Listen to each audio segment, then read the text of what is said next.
Hi everyone, I'm Lauren Waters. I'm here with ģēභā and Nancy Scott, and I'm a Cherokee Nation citizen and really honored to be here at the Watercress Festival. It's a beautiful day outside, and I just am really grateful that the Cherokee Nation is putting on events like this, that we can all gather and be together in this space. I am a filmmaker. I'm currently based in Tulsa, Oklahoma, and I recently did a short documentary on ģēභā and her vision for the Tar Creek Superfund site and the community that lives in that area. And the film has got some really amazing recognition recently, which I'm really grateful for. And I've just been really inspired by Rebecca's work to preserve the environment where she lives and works. And our panel today will be talking about Tar Creek and water protection. And Rebecca, do you want to start off, introduce yourself? Sure, I'm ģēභā, and I'm, of course, a Cherokee Nation citizen. And I have roots in this building. Actually, a couple of things happened in this building that I'm related to. My great-grandfather was one of the Cherokee Nation judges, and so this was one of his places that he had held court.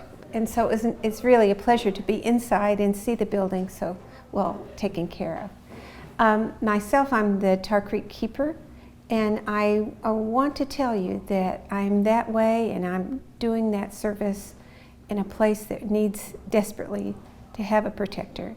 But I would not have done it if I hadn't met Nancy Scott. Hi everyone, my name is Nancy Scott. As Rebecca said, my involvement with the Tar Creek project started back in the early 1900s. I had a Learn and Serve grant at the time. Actually, I want to back up a little bit. It started out as a Learn and Serve America grant. It was community-based at the time, but it became Learn and Serve when Bill Clinton became president, and it was sort of tied more to his presidency. He formed the Corporation for National and Community Services, formed AmeriCorps, which probably a lot of people are familiar with. It's still in operation today. Also formed the Learn and Serve America grant. And I was asked to be the coordinator, which I'm grateful to this day that I was. The first year, actually the Cherokee Nation was the first or only tribe that received Learn and Serve America grant, so we were really happy about that. And the first year was community-based. The second year it became school-based. So I sort of had to go back to the drawing board and find some schools that I could fund that would be interested. So that's sort of how I met ģēභā. I had some contacts from my previous job as a recruiter with ģēභā. So I had asked them from the Miami area, the Miami tribe. With the employment training program, I asked them if they knew of anybody that was around that area, because I wanted to have a program in the northern area because we tended to have programs around Tahlequah mainly. So I wanted to be a little different. I wanted to have a program up north. So that's why, excuse me, I was asking for a contact in that area. So they directed me to Miami High School and ģēභā because she had a track record of working with students in that area. So that's how I met Rebecca. Yeah. Rebecca, do you want to tell us about Tar Creek for people that might not know what's happening there and where that is? Right, just at the edge of the Cherokee Nation. If you just go from here and go north, you're going to end up on the Neosho River.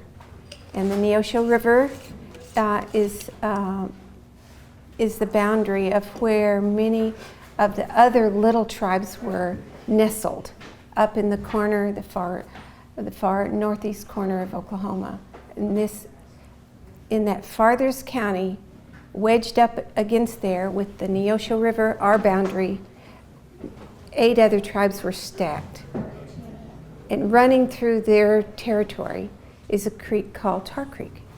And it flows out of the farthest top of that county, and that's where the ģÄpäs were dumped, like all of us were dumped. They were dumped there. And as it came to be, they had riches. They had lead and zinc, and it was discovered, and it was mined, and it was mined to pieces. And the land was left ruined, and the piles of mine waste left behind, and the creek running clearly all the way through it, all the way to the Neosho River. All of that Tar Creek was poisoned. That poison came out of the ground in 1979, a year after I had been hired in Miami as an Indian counselor. So almost my whole career, my whole time in that town, the creek has been damaged. What connects me to that creek is the children, and the fact that over 1/3 of our Indian children were lead poisoned. And lead connects you to this building, because this building was basically condemned because of the lead paint in this building. And it was actually remediated by a man that lives in the Superfund site. So it could be used again, yeah. So Tar Creek is a creek that flows from the Superfund site into the Neosho River and into our Grand Lake of the Cherokees. And that is why there's a lead advisory for fish in that lake. So the fish in that lake are pretty dangerous to be fishing, right? And what else is happening with that lake, and how it's related to Tar Creek and what you guys are really focusing on right now? Well, there's a lot happening. The lake is managed by GRDA, and GRDA gets a license from the Federal Energy Regulatory Commission. And they get the license every 30 years or so. And so their license is up, and all they want to do is raise the lake level another 3 feet. What we've discovered just in the last year is all of the flooding that we experience in Ottawa County is caused by the way they operate the dam. And they're holding it too high, too long, and our rainwater coming down Tar Creek, down the Neosho River, backs up because it can't come down through the dam quick enough, and it backs up on us. So what we have is a toxic flood. So we've been working very hard to allow people to have the opportunity, and you too, to have opportunity to speak for us. And is it right to flood someone? No. We might not be able to deal with climate change, but we can deal with man-made flooding. But I do want to tell you a little about Nancy Scott and what she did for us. When she walked in my door at Miami High School, she said, let's do some service learning. And to start that, we called in 6 Cherokee students and put them in a room and said, what are you going to call yourselves? And they decided to be the Cherokee Volunteer Society. And they began figuring out projects they could do in the community, as Nancy said. We did several years of projects, and I'm not sure what year we started. I think it was 93. 93. So we did several years of work together until our kids got very good at doing projects. And we did many projects. One of them was to build the council house out back. And the other one we did because we had some students walk in the door that said, well, that's all well and good. What else are you doing? Or don't you have any environmental projects to do? And they challenged us to do something, and we took on Tar Creek. But we never would have done any of that without the training we had in service learning. Yeah, that's really powerful. This is my first time getting to meet Nancy, so I'm really happy that I finally get to meet you. And Rebecca was kind of telling me that Nancy was kind of the beginning, and I'm kind of what's happening right now working with her. So it's like this timeline of people coming together over several decades to fight for our land and clean environment and the future of our communities. And with Tar Creek, it's not just what is happening, like what the mounds look like, what the chat looks like, the waste basically from the mines that are there. It's this flooding that we can change from the Grand Lake of the Cherokees. It's remediating yards. It's making sure that we are educating our community members to ensure that we're engaging with the land safely. And so Rebecca and I have been working on, and the lead agency and several other people have been working on grants and developing programs in order to be able to put up signage and develop educational material around a film series that we're going to be doing this year. And so we got a grant from Working Films. It's called Rural Cinema. So they support rural communities that want to screen films in different areas. So we're gonna they gave us this giant pop-up screen, which we haven't set up yet, but it comes with like speakers and some high-tech stuff, and we'll be able to invite people from the community to come out and engage with different films and have conversation and kind of learn about how they can be engaged with the work that Rebecca and the lead agency is doing. So I'm really excited about that. And it'll target some of the people that don't get to come out to Tulsa to have screenings, or it'll be like right in their hometown and at the lead agency. So that'll be really cool. It's going to be crazy. Yes, I'm very excited about that. But let me tell you one more thing that Nancy did. Well, I can tell it actually. Okay, tell Let me tell it. Dave. Okay. I'll take that off. I'll take that off. Well, I did have more than one You school love that I this. worked with, but Rebecca's program really took off because they were trying to address this major issue. So I kept in touch. I actually kept in touch with all of the projects I was working with, but I would get a call from Rebecca from time to time. And I remember when they were working with the projects early on, she called and she said, we have a problem. We don't know how to spend the money you gave us. By the way, there was money involved with this project. She said, we don't know what to do. We don't know what to do with the money. Everybody's helping us out. And I remember whenever I would do site visits, on the way up there, she mentioned the Neosho River. And there were times when it was flooded when I was driving up there. And it's a long drive to Miami, so I would have the radio on. Sometimes it'd be blasting, listening to the radio, but I remembered several times on the radio would mention that, well, Tar Creek flooded again. So, like Rebecca said, I didn't have any environmental programs, so I told her, well, why don't you have the kids clean up that Tar Creek that's always flooding? So one day she came to the office and she said she had all these papers with her, just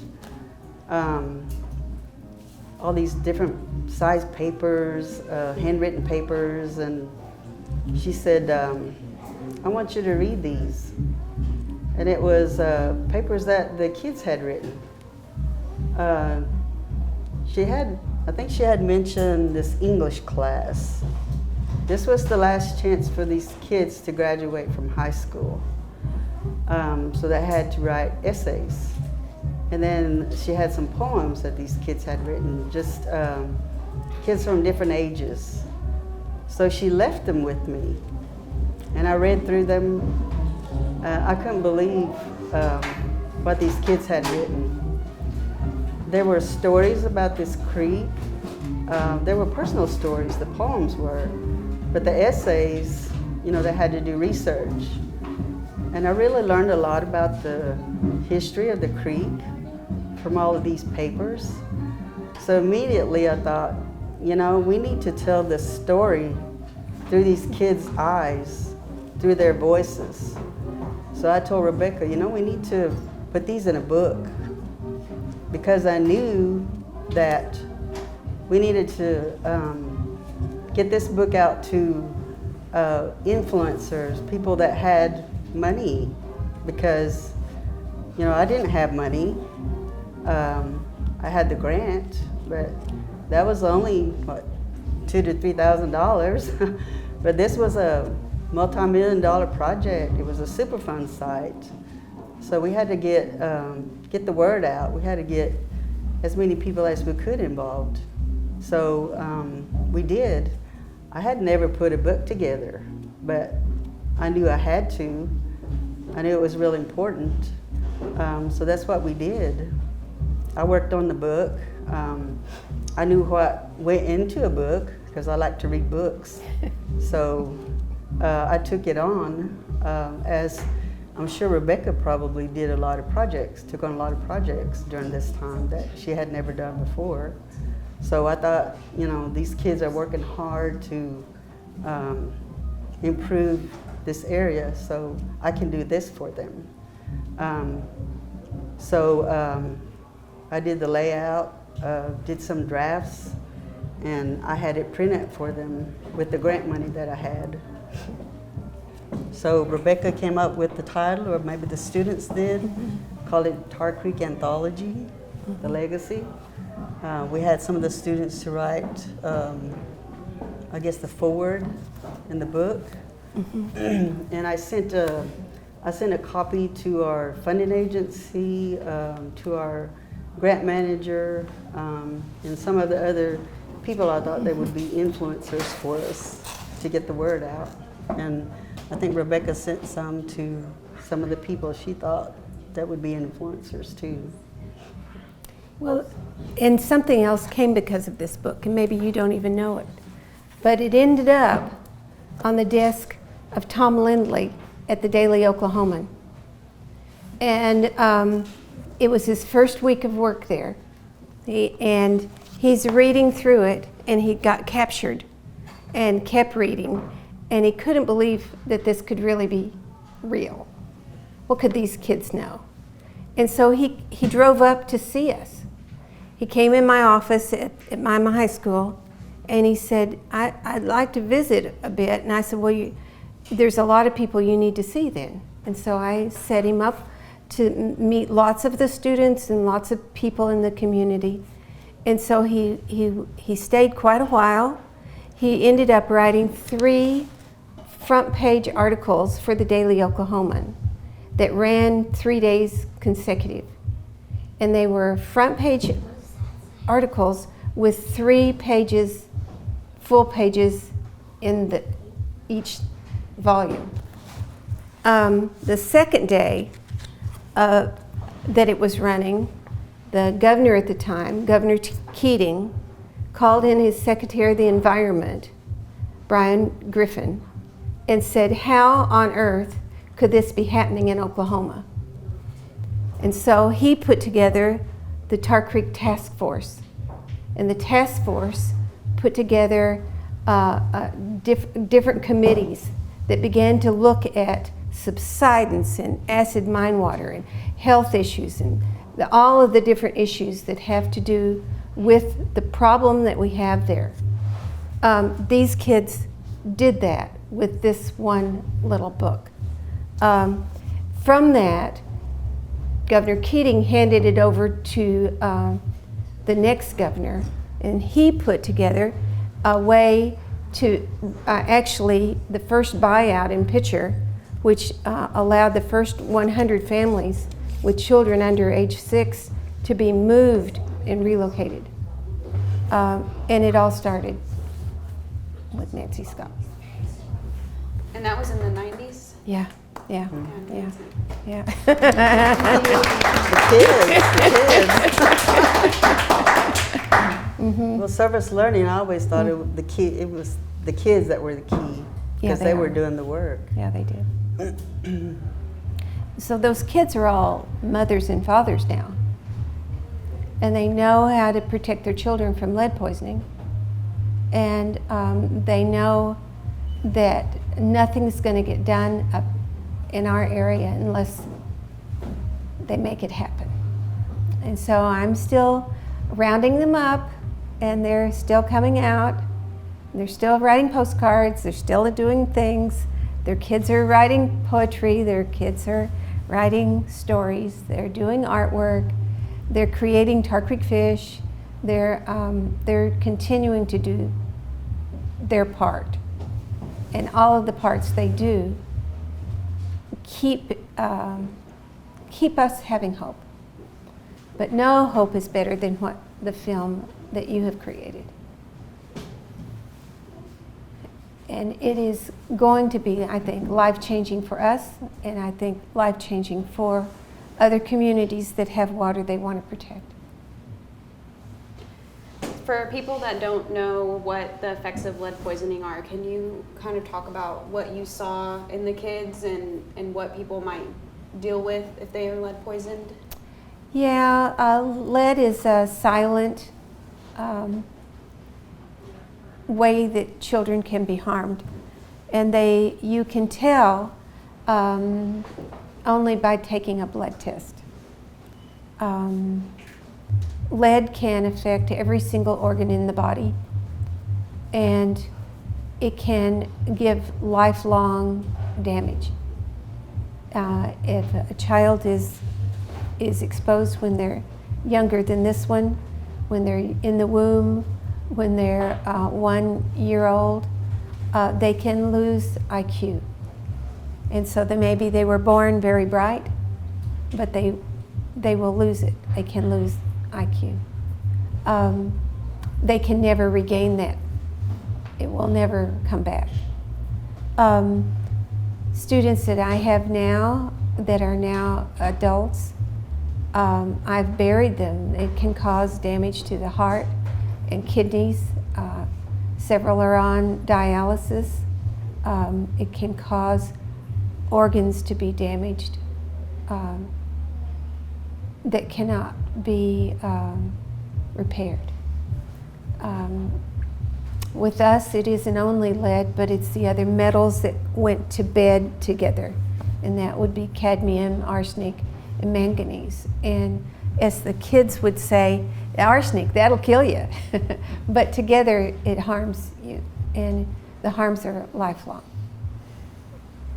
One of the things that I think about a lot with this project and with Tar Creek and Miami is, as Cherokee people, we were forcibly removed from the homelands of North Carolina and basically forced to be here in northeastern Oklahoma. And we found places that, and I learned this from Rebecca, we found places that were similar to our homelands, and which is why I think that it's, it's hilly, it's green, it's beautiful here. Especially on this plot of land where the Saline Courthouse is, and I think that it's just kind of disturbing that, given that we were removed and forced to live here, then they pollute our lands with the mining, extracting industries, and it kind of was along the same time frame as the new movie that just came out, Killers of the Flower Moon, and how they were extracting oil and hurting that community. That was also happening in northeastern Oklahoma. And one of the things in the film that I highlight is this vision for the community, what we would have if we did have clean water and a clean place to live. And Rebecca and I went to a different creek, and we were able to film there and kind of set up these scenes of things that don't exist, like basket weaving and a kid going to a water for the first time, families getting together, and romantic like scenes. And so I think that it is a little bit different from past films that have been done because of that, and tapping more into this connection of place that we have, especially as Indigenous people. And then also have been exploring this idea of co-generational relationships and working together multi-generationally. And Rebecca and I have been working together for about 3 years now, and everyone always asks us, like, how do you guys, like, I'm 28, she's in her 70s, and I'm like, you know, there's a big gap, but at the same time we work really well together because we're open to learning about each other and what each other needs. And I think that I would love to hear both of you kind of speak to, because obviously there's this really strong connection to kids and the youth, especially in the community, the importance of working together beyond just your generation, and maybe how people can do that in their own way with working with younger kids, and some tips that you might have with doing that. Because it can be hard for people, and I think people are maybe scared and afraid that they're going to say the wrong thing, or they're not going to know how to interact with youth or other people that are different ages of them. And I would just love to hear what your take is on it. Yeah.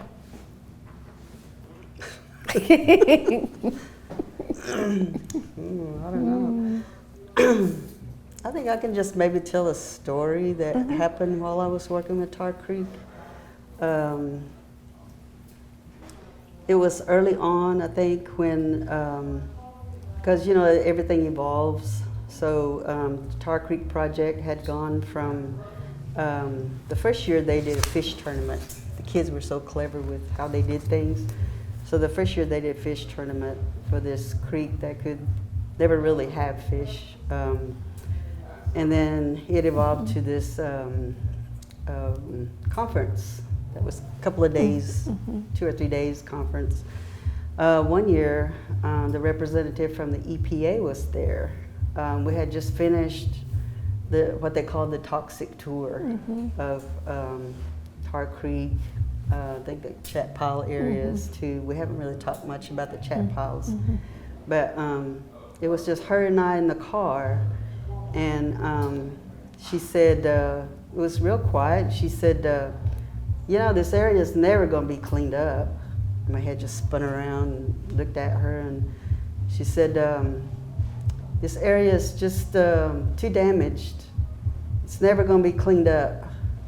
The creek is too toxic. And I said, well, you know, there have been some improvements. And she said, well, the EPA is not going to put any more money into this area. And I was a little surprised. I didn't say anything more to her because I didn't really want to, well, cause any more damage in case Rebecca, you know, was counting on maybe more money from the EPA. I didn't really know why that person was there to begin with. So I didn't really say anything to her, but I got to thinking about what she said later on, and I thought, well, you know, our intent, those of us who were involved, our intent wasn't really, we knew we weren't going to be cleaning it up because we knew it was going to be a multi-million-dollar project. It was going to be years before we really saw a big improvement. But I think all of us who were involved in it, though we didn't really say that to each other, we knew something had to be done. We knew that it probably wasn't going to be done in our lifetime. You know, if it was going to be cleaned up, we knew we had to rely on the younger generation. We knew that it was going to be just educating them on what had happened, the history. But I think working with kids, it's that, just educating them, and then just respecting them. I think just working with people in general is just showing respect. And like I said, giving them a voice.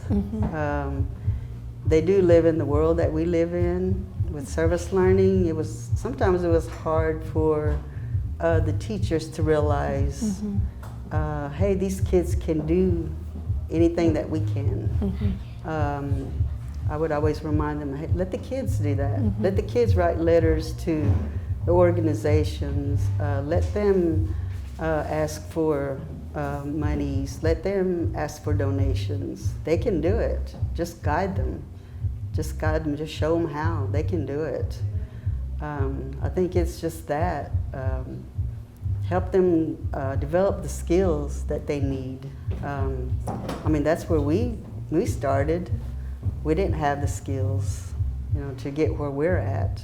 But you have to start somewhere. So I think that's the key, is just showing respect, give them the space and the time to develop the skills that they need. And we did, and we listened, and we did give them the keys, honestly. We had one student that had been away, and he came back, and we're filling him in on what all we're doing, and he said, well, we should call the New York Times. And I said, yes, go call them. And so you didn't have a phone in your office. So he went to the main office to make the phone call. He got them on the phone, and they did. They came. They spent a week with us. And That's wild. Yeah, it's pretty cool. So it is listening and letting them roll it out and see what would happen. And I think that's, at this site, that's what we have to keep doing, is giving people a chance to learn, to see, and I think to see the vision of what it could look like, and that there is a hope.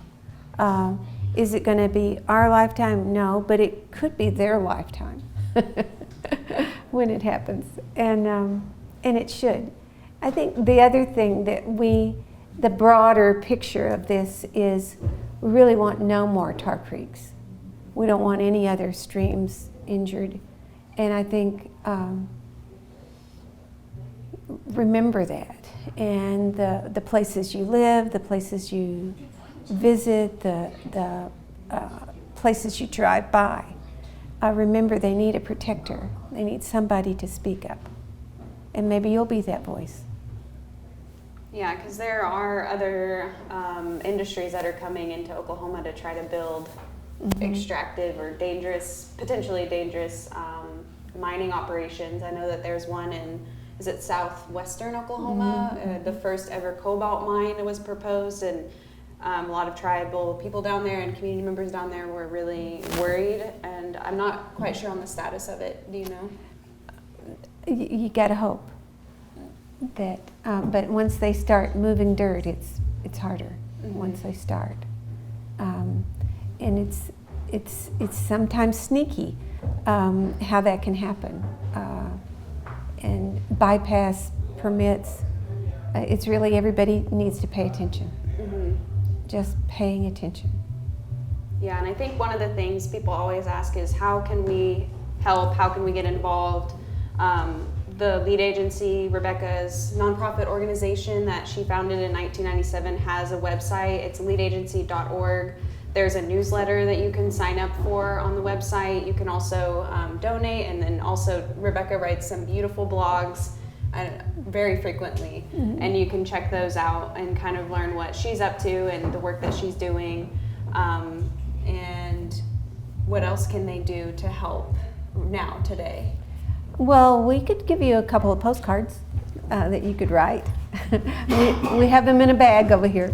I'm glad to activate you. And you can join and be a member of Lead Agency. It doesn't cost anything. It makes us stronger. You can widen our reach, and that would help. It gives us standing to be able to fight harder to protect other streams and creeks and rivers. and another thing we've been talking about is voting people into positions that do have the power to protect our waters. With the recent McGirt decision at the Supreme Court, I was hoping that as tribal nations in Oklahoma, we would be able to monitor our own water. But the governor wasn't in support of that, and I feel like we could move in that direction in the future if we're putting the right people in these positions to allow tribal nations to uphold our own sovereignty. And I think that it's also our responsibility to hold our nations accountable, people in tribal positions accountable, and also knowing what we're dealing with as citizens of this nation. Right. Because it's not, I feel like, and Sterling Harjo said this, the last panel we were on, is there are two majorly important things. It's language and the environment and our water and where we live. And those things, once we lose it, you can never get it back. And one of the things that I just think that we need to keep harping on is, like, we want this land to stay good for so many generations to come. If we, have our language and don't have our land, then we don't have a place to have our stories, and then vice versa. If we don't have our language but we have our land, we also don't have our stories. So it's been really important for me to invest in the storytelling of this place, and knowing how powerful telling these stories can be and getting the message across, and that there is hope, and I want my family to live here for several generations longer. So, yep, for sure. I know there's like a few people here. Did anyone have any questions or thoughts or anything they want to share? Dana, anything? It would always be the future. What's happening in the next year? What are some future projects that each of you will be working on to help advance this message of a clean earth, a clean environment, a clean water? Well, the list is long. So for us, we're partnering with more and more researchers who could come and answer these questions. We know how many asparagus we can eat, but we're not sure how many onions. And so we don't know how many blackberries and how far away you need to be from the creek before you can gather. So we're listing the questions, and now we're going to look for who can give us those answers. We don't want to say, don't do that. We want to say, do it over here. Practice your culture here. And sooner, maybe, than later, you can edge closer. So we're partnering with anybody that wants to partner with us to come up with those questions to ask, and the people that can give us answers. And Nancy, what are you up to these days? Nothing as far as I'm going to be waiting to hear what she comes up with. But that is a concern for me, though, is Language. I don't pick watercress anywhere anymore. I did pick some here when I came last time because I felt like it was safe. But to pick it from just any, side anywhere off the side of the road, I won't do that anymore. I used to, but I don't feel safe, or that it's safe anymore, or just to pick anything from anywhere. Even wild onion, I don't know where to pick it anymore.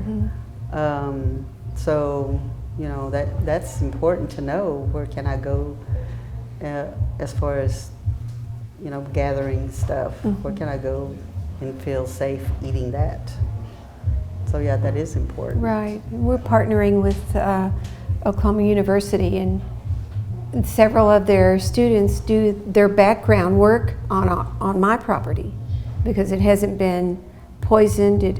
We know its history, and we know it's never been sprayed or poisoned in any way, most of the property. And their projects are at Tar Creek, where the birds, they're sampling the birds, and the birds are lead poisoned.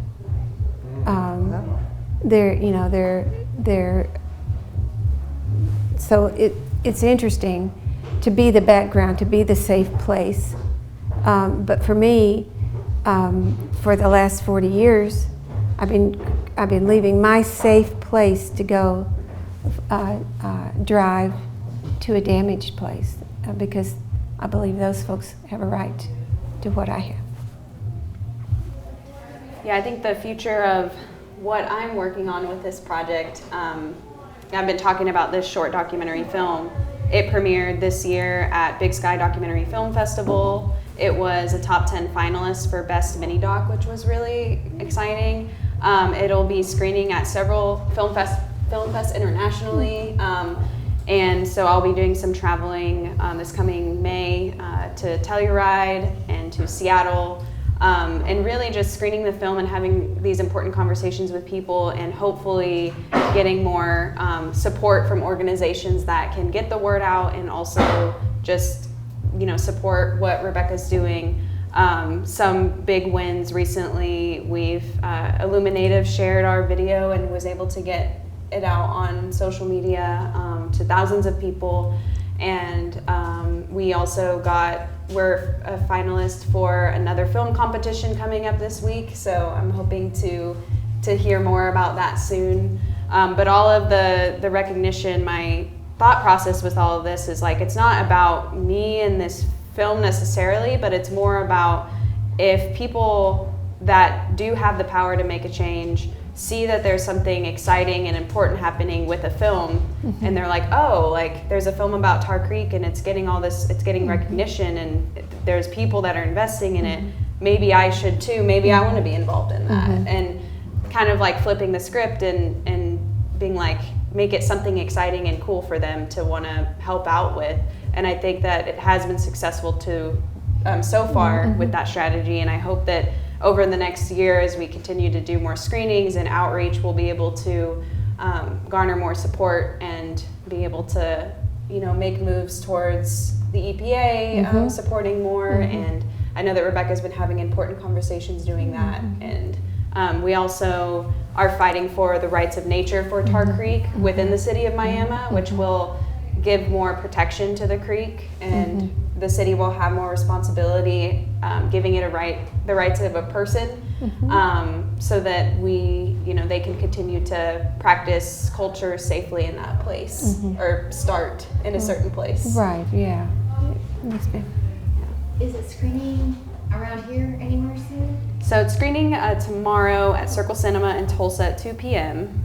But it will be, you can follow us on social media. It's on Instagram at Meet Me at the Creek. And we'll be posting more where we're going to be screening it. But we probably will screen it in Miami, I think at the end of May. And then hopefully somewhere in Tahlequah in the fall. Yeah, you'll like it. I'm just curious, have you all partnered with NEO at all? Some, yes. Yes. In fact, we're at the table with NEO last week. We're looking at a community change grant that will go right through their property because they flood, and they flood with Tar Creek. And looking at how can we engage the college with this issue. And one of their professors several years ago designed a passive treatment system on the other side of the creek. And he was, that particular man had been sampling Tar Creek since it turned bad in '79. So he was really engaging with it. He was disappointed because the next flood, everything he had done washed out. And then, so that would be just a heavy dose of heavy metals all at once being washed out. So it's how do you use that space in a new way? So maybe those areas could be where you grow the tall grass seed, so you can have tall grass somewhere else. So maybe it could be something like that. And so there's they have a large Native student population, and that's what we're hoping to really have be involved when we show the film on campus. Mm-hmm. Yeah. Cool. What time is it? Anybody have the time? You got 10 minutes. Oh, 10 minutes. Perfect. Do you have any last thoughts you want to share, Nancy or Rebecca? We have to keep working. I have a question for Nancy. Okay. If you could create another program, what would it be? That's a great one. Yeah. I'm getting old now. Experience. Oh, well, the service learning was a really good program, I think. That's been my favorite job so far. Mm-hmm. I like the idea of involving kids of all ages and giving back to the community. It wouldn't necessarily have to be in a school setting because the program I did was school-based. Mm-hmm. Because our youth have so much potential that we don't really do enough to draw out. Mm-hmm. I think, particularly those that come from the rural areas. We have so many labels for everybody. Mm-hmm. The low-income youth, we tend to push them aside. I would like working with them somehow, try to draw out their potential because it's there. Mm-hmm. We just don't do enough to draw that out. Yeah. If I could design a program myself, I think that's the type of program I would like to see. And if money was not not an issue, I think that would be my ideal job. And if I had enough energy, if I could recruit people like you. She said yes. I saw her. She was shaking her head. Oh, Yes. some of Rebecca's former students, they know how to do service learning. All right, well, you want to wrap it up? Sure. Yeah, well, thanks everyone for tuning in online and also here in person. It's been an honor. And, selling some t-shirts if anybody wants to support. The proceeds go to supporting the film and our screenings and getting the word out. You can also buy them online on my website, lorenwaters.com, and I'll ship it to you if you can't be here in person. And like I said, the lead agency has a website. We're going to be continuing to do the work. So thank you so much for having us. Thank you. Thank you.